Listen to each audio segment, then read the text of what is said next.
most commissioners just blank want a perpetual, royalty-free, worldwide license for everything. But you should be aware that if you do this, you cannot make more money with this particular work. Hey Hatchlings, welcome to the Motion Hatch podcast. I'm your host, Hayley Akins.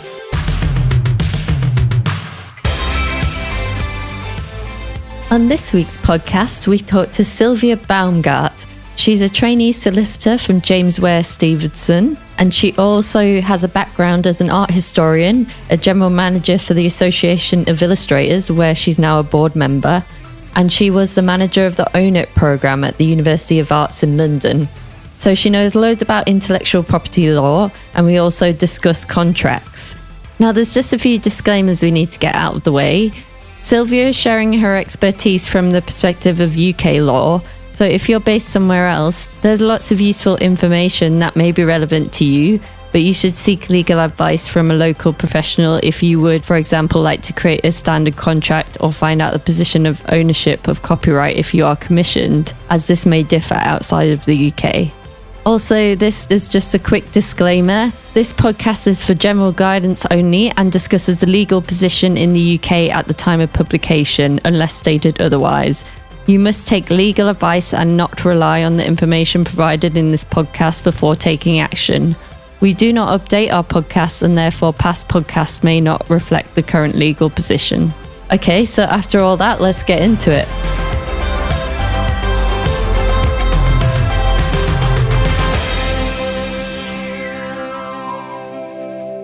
Hey Sylvia, thanks so much for coming on the show. Yeah, thank you for inviting me. Cool. I just wanted to start by asking you a little bit about your background. Yeah, I have actually a very, what people call a portfolio career. I started out as an art historian. So I studied art history back in Germany when I was still living in Germany. And then worked with fine artists. So I organized exhibitions. I also wrote, as a kind of an art critic, a bit freelance work. And then when I came over to London, which is now 17 years ago, I started to kind of kickstart my career again, working at Tate Modern in the exhibition department for a while. But then I also interviewed for a job at the Association of Illustrators, and this is the job I got then. So I started working with illustrators. And as you know, because illustration is not too far from animation, illustrators are commercial artists, and they have a completely different mindset to fine artists because they create work for reproduction. And that is when I first came into touch with rights like copyright and worked with lawyers on, standard contracts and campaigning for, better standards for the profession, and contributing to the intellectual property consultations. So that was my introduction to intellectual property, and we will talk about that obviously later. And then after working for the Association of Illustrators for 4 years, I joined the University of the Arts London and led a project there, which was an educational and advisory project on intellectual property, working with many more lawyers that are specializing in intellectual property on resources, teaching students, and not only illustration students, but also fine artists. So back to my roots, but also product designers, textile designers, fashion designers, on intellectual properties, kind of widened the remit of my work, but it was very much educational and providing advisory sessions in conjunction with the law firms I was working with. And while I was doing that, and I did that for now 8 years, I kind of got interested really in the topic and thought, I could actually study law on the side. So I started doing a law course on the side because I wanted to understand a bit more the context in which I'm providing this education and working with lawyers. So I wanted to understand more what lawyers actually do. And so I did a conversion course, and then I did a kind of a practice course for 4 years while working full-time at the university. And then I had the chance to train at a small law firm, which is James Ware Stevenson, where I'm still. So I'm currently a trainee solicitor at a small boutique law firm. So we're based at Somerset House, and we are still working with small to medium-sized creative businesses, providing intellectual property advice and writing contracts. And that's exactly actually where I wanted to be. Yeah, and it's a great buzz at Somerset House where we are based. So we have actually started to work with the community there to also give free consultations, have special rates for small businesses. And yeah, so, it kind of feels like a natural progression of my career, although on paper it looks a bit random, but I don't see it like that. So that's my background. Yeah, well, it seems very helpful for this podcast because you obviously have had a lot of experience with a lot of creatives and illustrators and stuff. And then obviously now you're moving more into trying to help them with the intellectual property and all the law side of things. So I just wanted to go back a little bit. Can you just tell us a bit about what the Association of Illustrators does, just if anyone doesn't really know who they are, and maybe how animators could get access to that and how it might help them? Yeah, okay. I'm actually really fond of the Association of Illustrators, and I'm on the board of directors of the Association of Illustrators. So having left as a kind of a general manager quite a while ago now, I've joined the board, I think, a year ago now. And so we are trying to kind of drive their offer at the board, really putting the members of the Association of Illustrators in focus of any service we provide. And at the moment, we're quite successful, mainly thanks to the team in the office, obviously. So the Association of Illustrators provides, again, educational resources for illustrators, like contract templates, but they also provide, you can call them if you're a member and you get pricing advice. So they will, if you don't know exactly how to price a job, then they will discuss the job with you and give you maybe a range of fees you might be able to charge for the job. It's very useful when you're starting out as a professional illustrator. And recently, because animation, there are loads of illustrators who are now going into animation. You're probably not just familiar with the technical side of animation, but you have to be also, somebody who can draw. So it's kind of a natural thing for many illustrators to do, to add, the technical side to what they do. And therefore, the Association of Illustrators is really now developing their educational resources for animators and not just, for the illustrator who is just drawing one image for a newspaper, for example. So animation is very much in the focus now of the Association of Illustrators, and we would like to attract more animators to join the association because, the more we know about animation, the more we can represent animators and not just illustrators. So it feels like a natural development of the trade association, and we want to do more for animators. So watch the space. So the website is, if you want to know, is www.theay.com. They've just got a new website, and if you join as a member, you have got all the access to resources, access to the telephone line, networking. So I think it's, for the money you pay, it's a very, very useful trade association to be joining.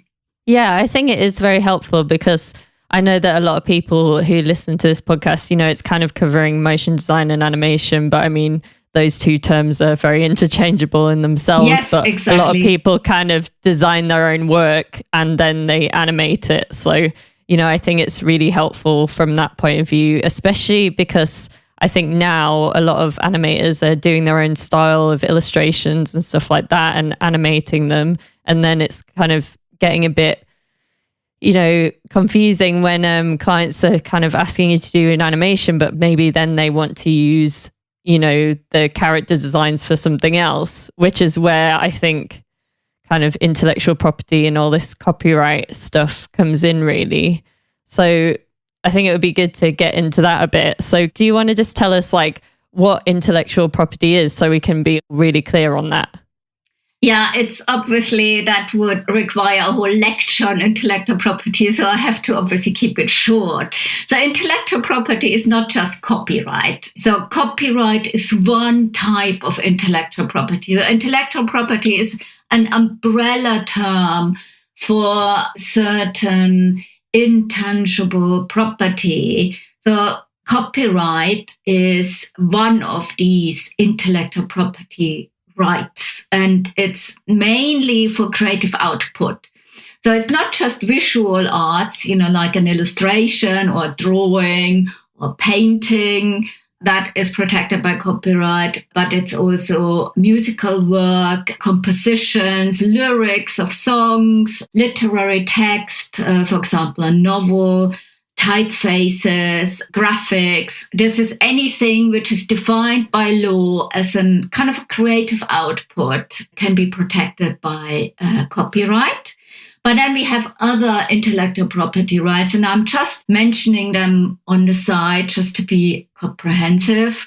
I guess everybody has heard of patents, and patents protect technical inventions, something which you can apply, and it mainly is a technical invention, but it could also be a formula for drugs. Yeah, pharmaceutical companies register a lot of patents.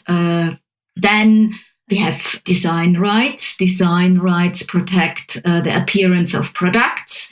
It overlaps in some aspects with copyright. For example, textile designers, the surface pattern could be protected by copyright. Yeah, if you have a kind of an ongoing, continuing pattern, or even an illustration which is printed on a T-shirt, you could actually register a design right as well for that.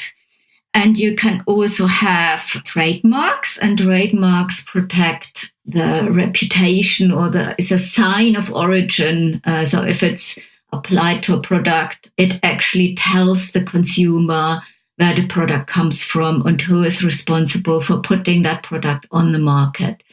The interesting thing in terms of copyright, and this is really what illustrators and animators should bear in mind, is that copyright is automatic. So you don't have to pay money in order to own copyright in the UK. It's automatic on creation as long as you fulfill the requirements of the copyright law. And the requirements are a pretty low threshold. So you own copyright if the work is not copied. Yeah, it's kind of pretty clear, because if you copy another third-party work, then obviously you don't own copyright.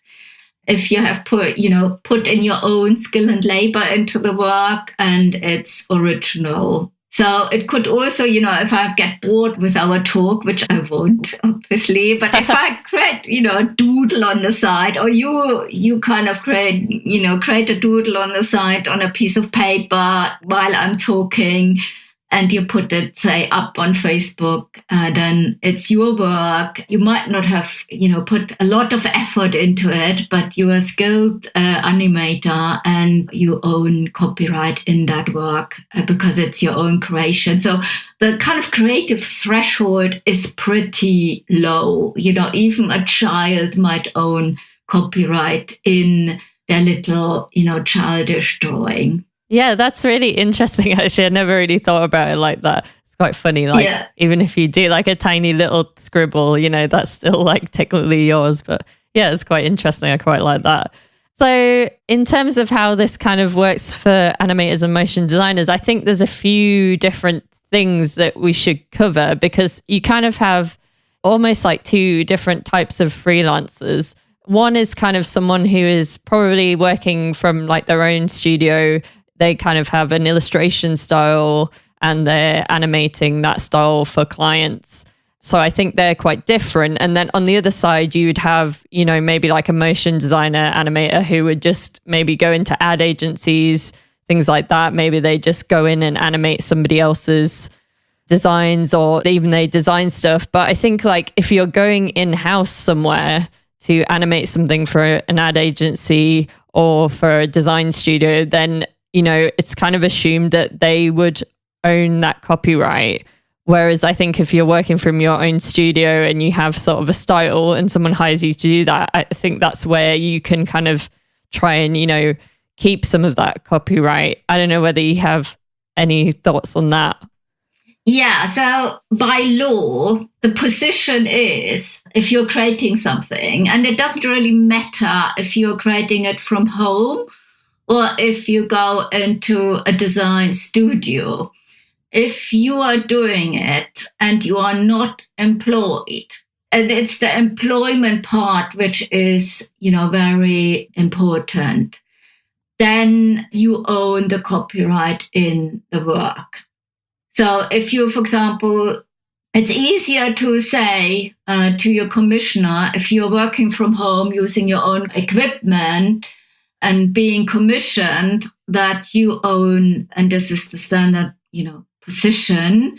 The default position is that an animator, illustrator working from home and is commissioned by, say, an advertising agency to do an animation or production company, that they own copyright in the work. That is the default position.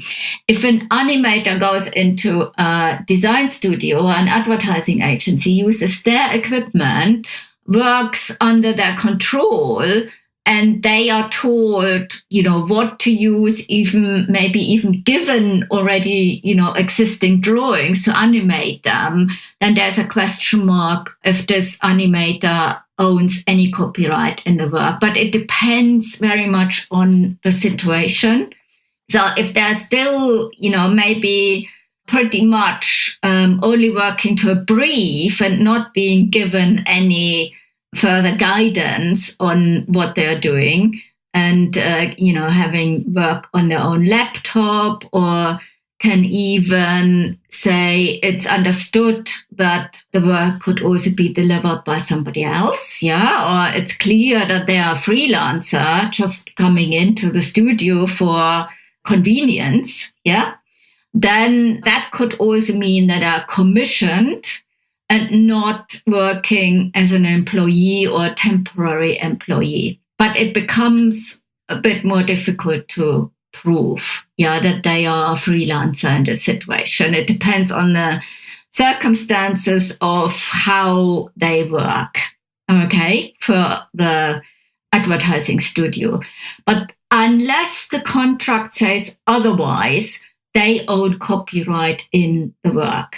So contracts, therefore, are in this situation important just to make this clear who owns the intellectual property in the work. So you should, for this reason, because otherwise it might be unclear and it might depend on the circumstances, which are sometimes, not quite clear. It might be good in these circumstances to have a contract that spells out clearly who owns the copyright or any other intellectual property rights in the work.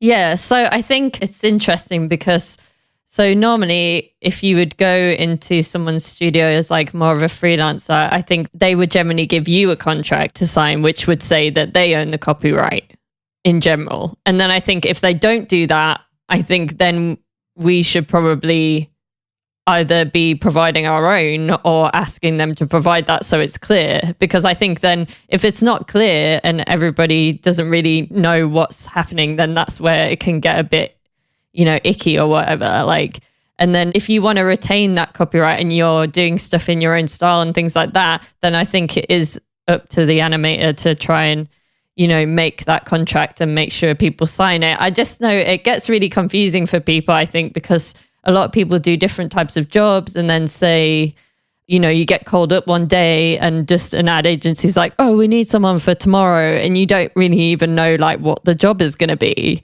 Would you recommend that people sort of have general terms and conditions drafted up that maybe include things like how they work on overtime and things like that, so it's not just about the copyright, then it's kind of like, your working terms as well? Yes, definitely. Yeah, I know how it is, from my experience also working for the Association of Illustrators, that jobs have to be turned around very quickly, that you get a call from either your agent or, directly from an ad agency, and then you start working. And you're not, at this moment, you might only be interested in the fee. If you're interested in the fee, some illustrators don't even think about the fee, which I think is in my opinion, a major mistake. Yeah. Definitely, yeah. That's crazy. And also that's the position of the Association of Illustrators. Do not work without a contract in place. So that just forces the commissioner to think about certain questions. First of all, obviously the fee.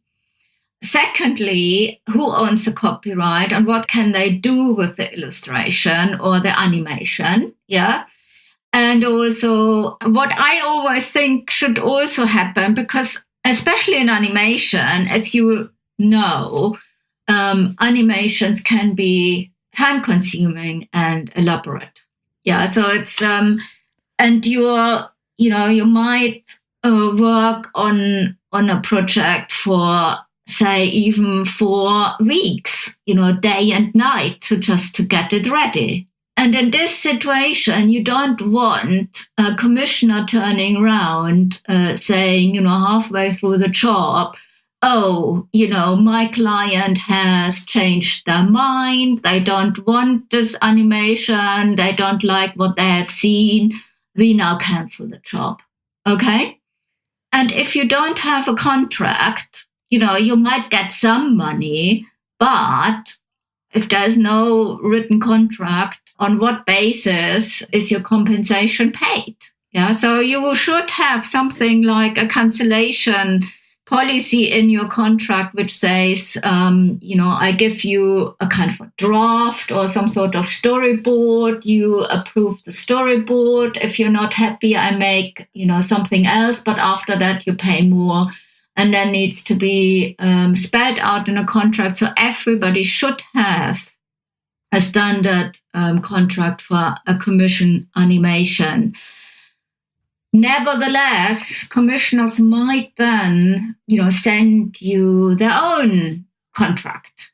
Yeah. Yeah. So you send them your own standard terms and conditions. Then your commissioner turns around and sends you their terms. You have already started doing the work, and then you don't think about it. You just keep silent about it. You ignore what they've sent you. And that, again, is a mistake. Yeah. Because there's something like the battle of the contract. So the last one which is sent is basically the one, if you keep silent and you continue with the work, that's the contract that is valid for the job. And this contract might not be as you would like it. So therefore, you have to make sure that you read that contract, that you're not silent if it contains any clauses you have not agreed to or cannot agree to or are not in your favor. So unfortunately, contracts are important. Commissioners know that contracts are important, especially big companies have their own legal team in the background and they know what they're doing, while animators, illustrators work on their own, and most of the time they're not too much concerned about their contracts. But if you join the Association of Illustrators, obviously you should, have a bit more of an idea of what you're signing, why you're signing it, what are the consequences of contracts and certain clauses. So I would always recommend that you have for any job at least standard terms, your own terms, which you really understand, so that you're prepared when a job comes in at short notice, what you can accept when you work with somebody.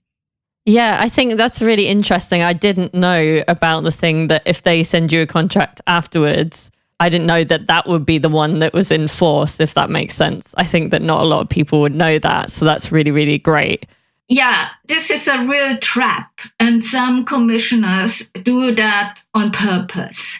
Right. Yeah, that's crazy. Yeah. So when they send you another contract and you have started working and you keep silent, but by conduct, you accept this kind of new offer. So just maybe give you some background how it works under UK law. If you get a phone call from a commissioner, they will tell you what they want. Yeah, they tell you they want an animation, say 2 minutes long. They give you the topic, they give you a deadline, and they might give you the fee. Yeah. This is an offer. Yeah. So a contract needs to have an offer. The terms need to be clear.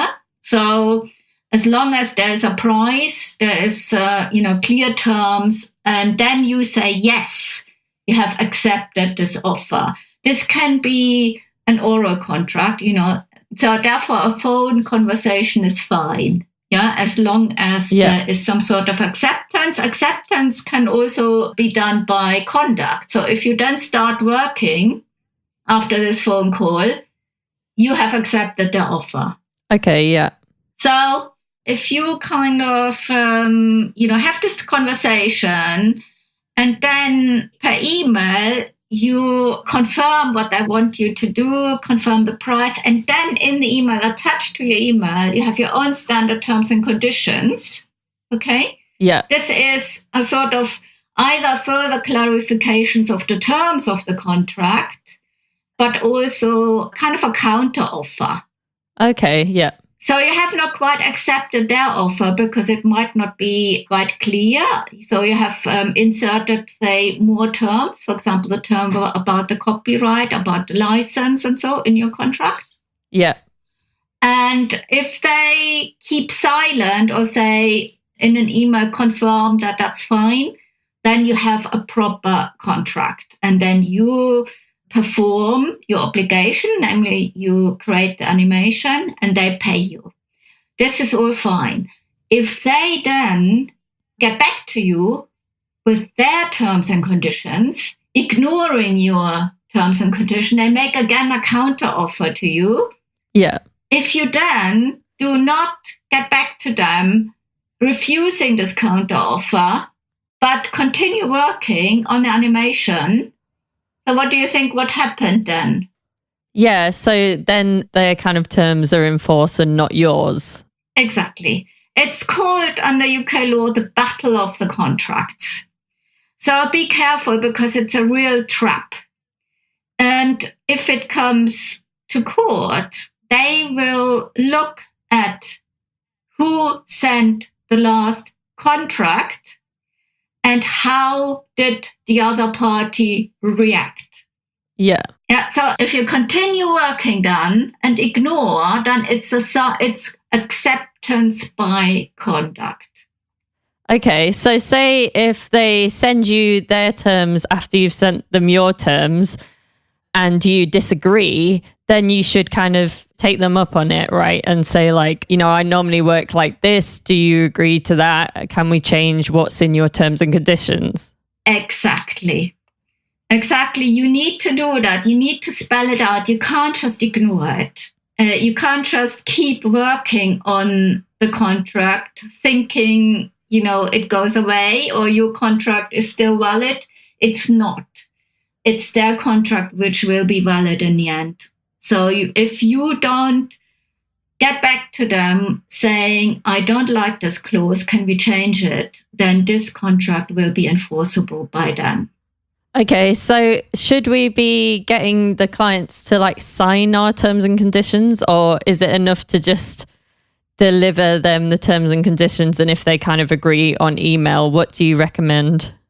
So you don't need the signature, but obviously it's a better evidence if they sign your terms and conditions. But it would be enough if you send them your standard terms and conditions and they get back to you in an email saying that's all fine.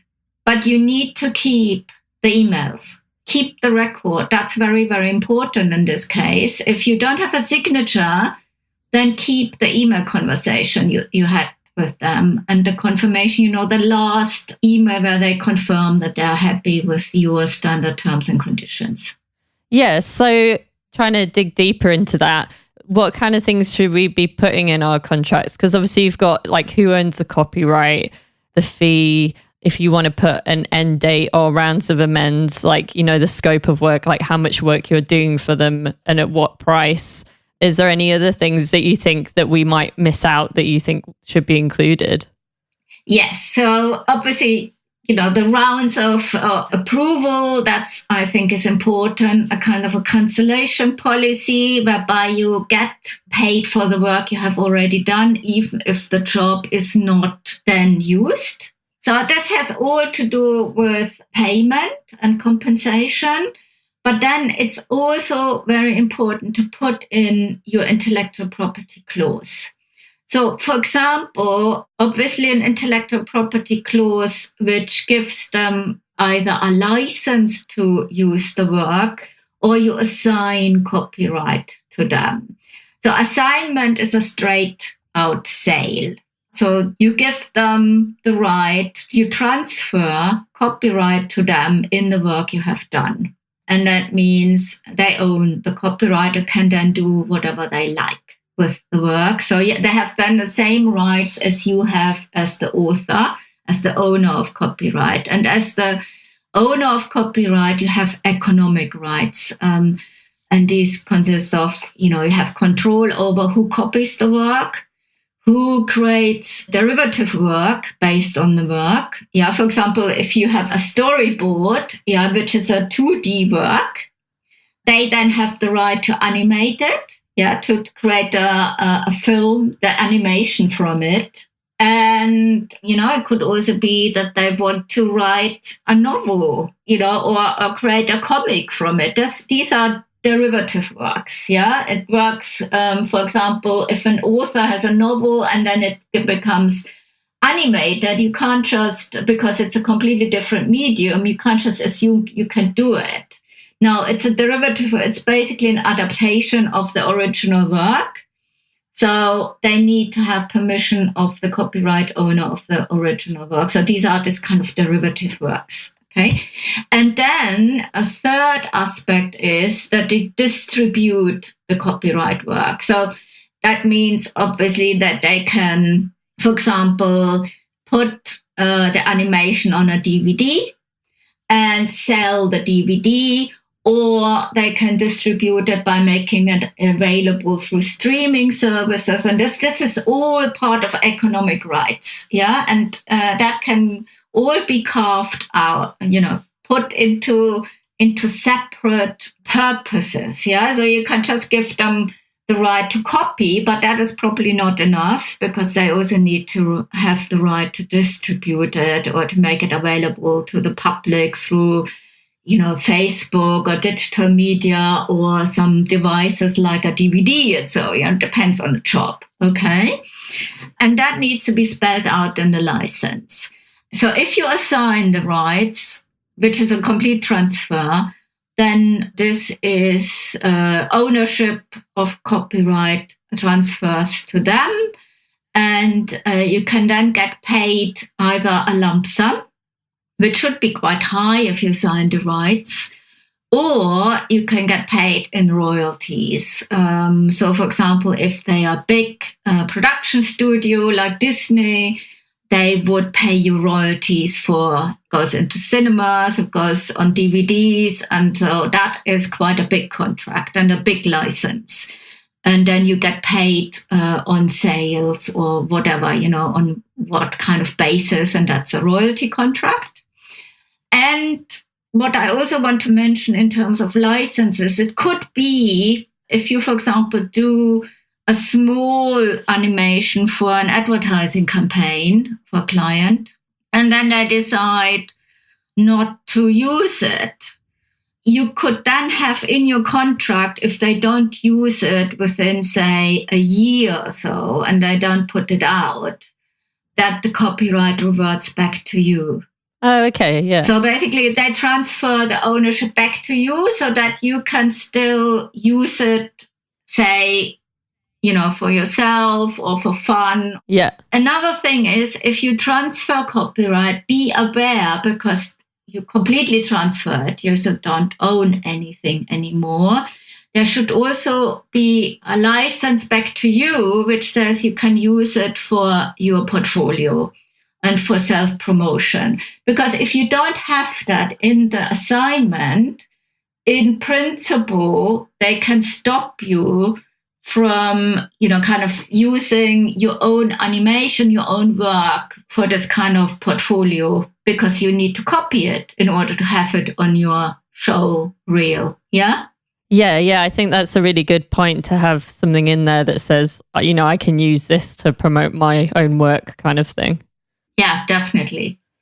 Yeah, so that is important, especially when you assign the work to somebody else. Have a license from them to use the work for self-promotion and show reels if you are happy with the work, obviously.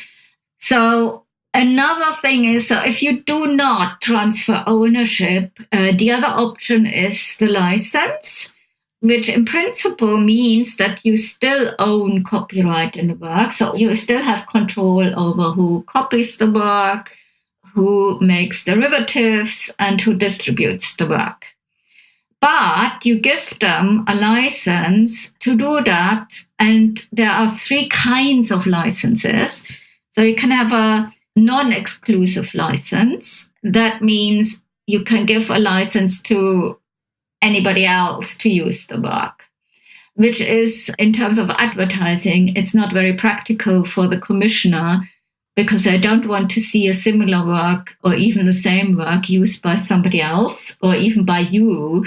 So in an advertising campaign, it's probably very likely that they will either request an exclusive license so that only they can use the work and you can use the work for, say, self-promotion, but nobody else has any right to copy or distribute the work apart from them and you yourself.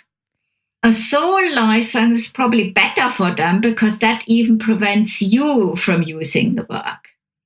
So that's stronger than the exclusive license, because they become a sole licensee, basically, and then only they have the right to copy the work. So another aspect is, how long does the license last? Sometimes they request a perpetual license, which is almost, in practice, almost like you have assigned the work, if it's an exclusive or a sole license for perpetual worldwide. So if you read something like that in somebody's license, then this is, almost the equivalent of an assignment. Yeah, because you can't really use the work for yourself, apart from maybe for self-promotion. But otherwise, they own all the rights. So if you can, you should restrict the license to a certain purpose. For example, just for an advertising campaign, which runs for a certain time, is shown in certain channels. Because if they then use it later in other channels or digital, and so then you can charge them a reuse fee. So the more you limit your license and have a certain fee, then you can basically carve out other usages for later if they come back and want to use it, further for another advertising campaign, for digital. So you can be very smart, but it depends on your bargaining power. For ease of administration, most commissioners just blank want a perpetual, royalty-free, worldwide license for everything. But you should be aware that if you do this, you cannot make more money with this particular work because they have all the rights. And assignment is exactly the same. You can't get back to them and say, oh, I've just seen you're using that now for a big Facebook campaign. We have not agreed that I want more money. You can't do that. You can only do that if you have carved out certain usages. And if they use it for something else, then you can get back to them and say, I want a reusage fee for other usages which we have not agreed in the beginning. But that is difficult to do, but it is possible. It is especially possible if you have the right knowledge to do it. And this is where, again, Association of Illustrators comes in, because they are campaigning very much for licenses in contracts rather than assignments or this kind of perpetual licensing, whereby illustrators or animators cannot make more money in the future. Yeah, so just thinking about like how we can do that as animators, is it enough to have in our like terms and conditions, say, you know, I own all the original assets, but you own the final video for this purpose, like say to advertise your company on YouTube and Facebook or something like that?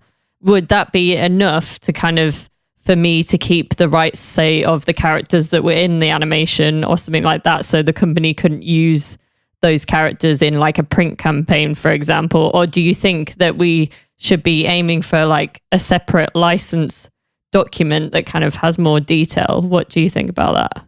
So I think it's enough if you say, you know, all the characters and the copyright stays with you, and then you just spell out for what they can use this animation and limit the time they can use it, limit the purpose. And the more detailed you are, the better it is for you. But as I said, they might not agree to that. And then you can maybe negotiate something in the middle, or, you know, depending on, you can also say, okay, if you want a wider license, you have to pay more. If you want an outright sale of all my copyright, including all the characters, then you pay, you know, the maximum amount of what it is worth, because this is a complete sellout. And I don't know if a character, you know, what you will do with my character. It could be very successful and I won't see any more money, even if you will make in the future a lot of money. Yeah, so thinking about that, do you think it's kind of dangerous for animators to give away their project files and the original files, because then, you know, maybe somebody else could work on that and kind of change your work and you might not want that, and then also they can use it for different print campaigns and stuff like that if they have the original project files? Do you think that it's in our interest to kind of hold on to them when we can, and then if we can't, to charge more for that?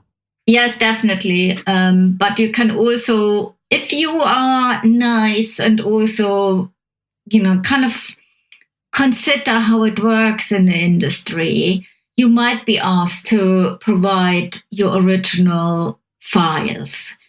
But then you have to make sure that when you give them the files, that they cannot infringe the copyright. So they might be able to make changes, but they then have to make very substantial changes in order not to infringe your.